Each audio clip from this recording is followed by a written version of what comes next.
Et l'écriture est sur la muraille, et on peut la lire par la pensée spirituelle.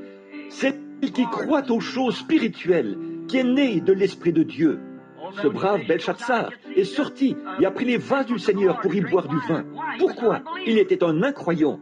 Il pensait qu'il était un croyant, mais il était un incroyant.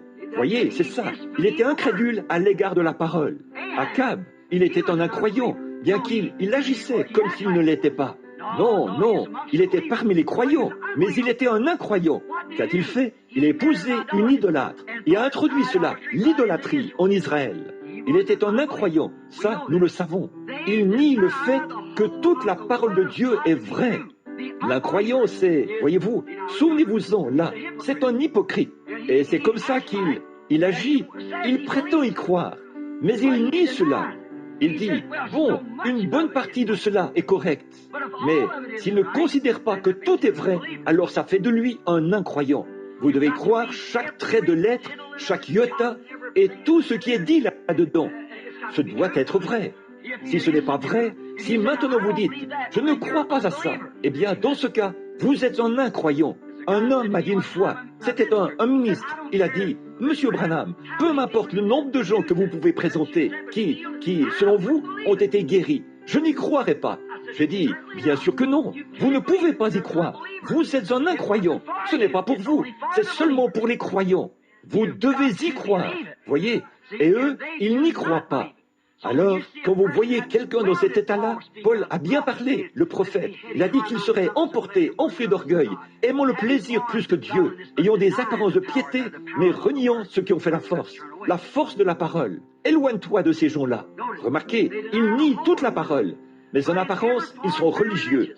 Ils sont incrédules à l'égard de la vraie parole, bien qu'elle soit confirmée. Tout au long de chaque âge, Dieu a confirmé la parole de ces personnes dont j'ai parlé, Noé, jusqu'à Moïse, et tous les prophètes, et ainsi de suite.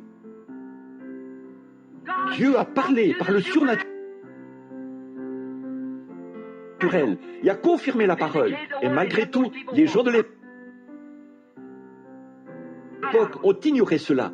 Et ses disciples étaient là, ces 70. Ils regardaient Jésus accomplir les choses qu'il accomplissait. Ils connaissaient l'Écriture et leur avaient dit que c'était l'âge dans lequel ces choses devaient se produire. Et là, quand il a dit « le Fils de l'homme », que direz-vous? Quand il a commencé à leur parler de rompre le pain et ainsi de suite, et qu'il s'est mis à leur parler de grandes choses spirituelles. Alors ils ont dit « oh, cette parole est dure ». Il a dit « que direz-vous alors? Si le Fils de l'homme, si vous le voyez monter au ciel, d'où il vient ?» Il a dit « est-ce la chair ou bien l'esprit qui vivifie ?» Voyez?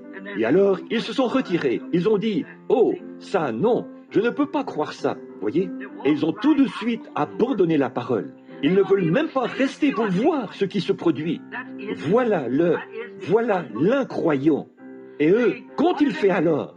Nous découvrons que ces derniers, ces gens, ces croyants, des prétendus croyants, qui avaient pourtant des apparences de la religion, ils ont manqué de voir la vérité identifiée de la parole de Dieu, parce que c'était contraire à ce qu'ils croyaient.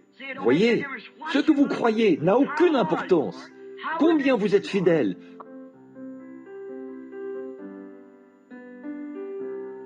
combien vous êtes religieux, ça n'a absolument rien à y voir. La sincérité, eh bien, ça n'a rien à y voir.